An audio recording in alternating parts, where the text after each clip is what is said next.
Welcome to Minister Fit. I'm your host Imani, and today's video will be a little bit different than the videos that I've been doing. I wanted to come and talk to you guys about family incest. I wanted to tell you my experience with it. I'll be very transparent throughout all of my videos. I'm a very open and honest person, and I'm very blunt. So any questions you may have or anything that you might want to know, or if you feel I can help you with it, feel free to leave me a message. So let's start off with, I was 6 years old, and I didn't know my dad at the time.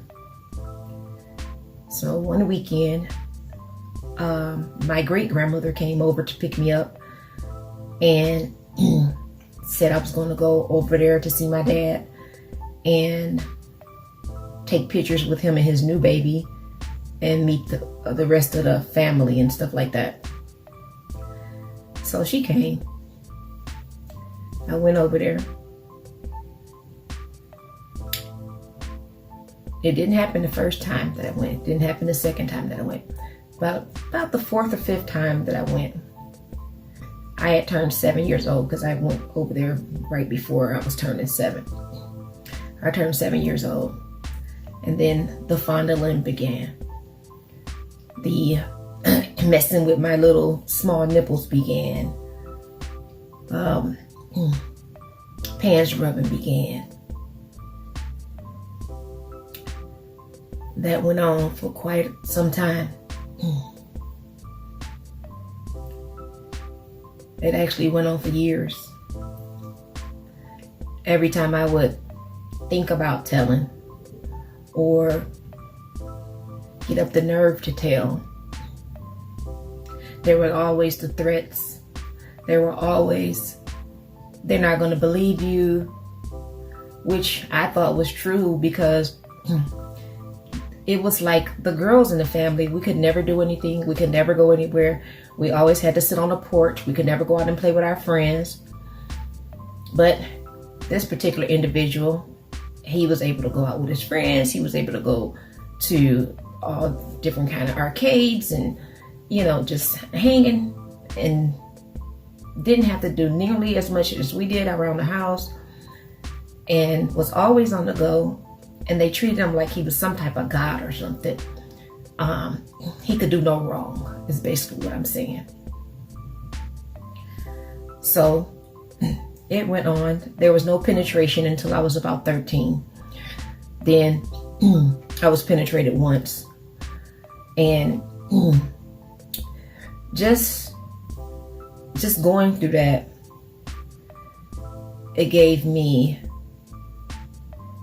such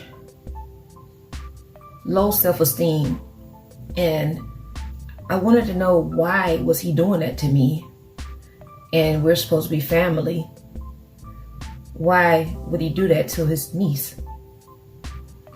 Then later in life, I found out that he also did it to my brother. Tried to make him have oral sex with him and suck jelly off of his penis.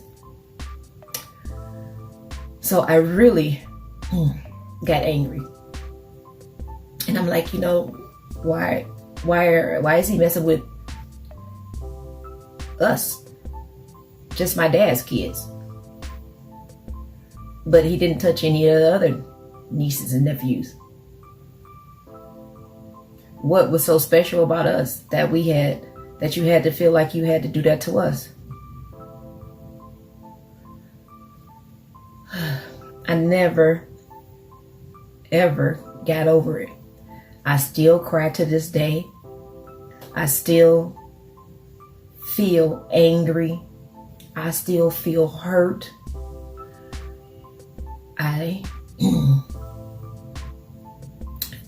just I can't explain it, but I know through talking about it and talking to people about it, it's therapeutic. So that's why I decided to make this video, and just to talk to the parents about who you let your kids spend the night over, who you let your kids sleep in a room with, even if they are family.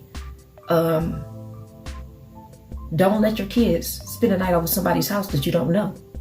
Don't let your kids have sleepovers of people that you don't know. Don't just assume because it's your friend, your cousin, your brother, your sister, that they're okay.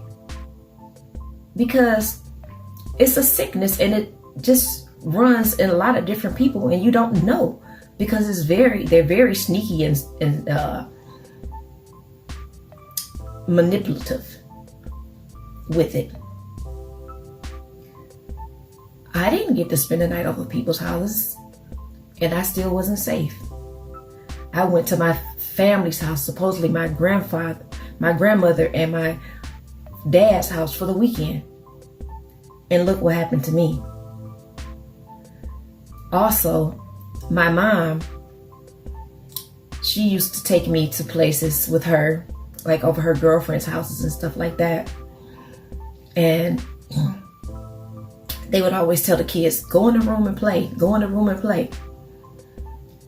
So we would all be in one room with a TV, and, you know, the older kids, the younger kids. I was about 10 years old at this time. And it was some boys in there, probably about 13, 14 years old. And they tried to make me have oral sex with them. And I'm like, no. I'm like, my mama calling me. That's what the excuse I was using to try to get out of that room. And they were punching on me and hitting on me and like, yo, mama ain't calling you and this, that, and the other. And like hit me so hard it made me cry. And then I went out and told my mom that, you know, they was fighting me. But I didn't have the nerve to tell her the other things. So it's important to ask those questions to your children about anybody touching them. Is anybody doing anything wrong? Is anybody touching them in the wrong way? Anybody rub up against them in the wrong way? Ask the questions, because so many kids are afraid to come to the parents and let them know what's been going on. I did not tell my family until I was 22 years old what had happened. And I still didn't deal with it in the right way. I never got therapy for it. I never, I never was able to talk about it. I just wanted to put it as far in the back of my mind as I could. But no matter how much I try to put it in the back of my mind, it always rears its little ugly head. I can just be sitting down watching TV and something similar to that may come on, and then there I am in tears. So this year is the year of cleaning out all of my skeletons. This year is the year of healing for me. This year I will get all these things off my chest and try to help someone to keep their kids safe and not to be able to go through things that I went through. So I know a lot of people are asking, well, whatever happened to him? Whatever happened? I'll tell you, nothing ever happened to him. Nothing ever happened to him. He never got prosecuted. He never spent time in jail for doing it to me or my brother. And it's just like you went on like a normal family, so they want to say. So many times I've heard this, and I know it's other people out there besides me. I know it is. And so many things get swept up under the rug in families. Oh, don't tell them what your daddy did to you. Don't tell them what your cousin did to you. Don't tell them what your sister, brother, yeah. But it's not right. It's not right.